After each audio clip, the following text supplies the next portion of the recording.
মানুষ হয়তো পৃথিবীতে দুঃখ ছাড়া কিছুই নিয়ে আসে না, তেমনই একজন নাজমুল, যার সকাল কিংবা বিকেল সবই যেন একই রঙে আঁকা।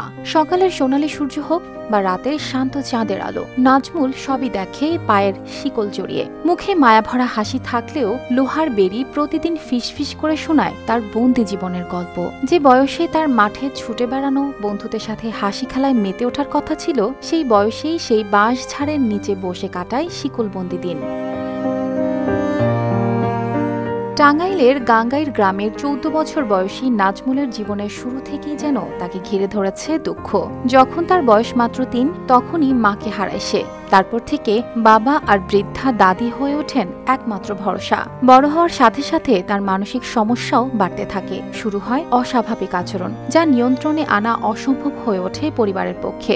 শেষমেশ কঠিন এক সিদ্ধান্ত নেন বাবা, পায়ে লোহার শিকল পরিয়ে রাখেন ছেলেকে।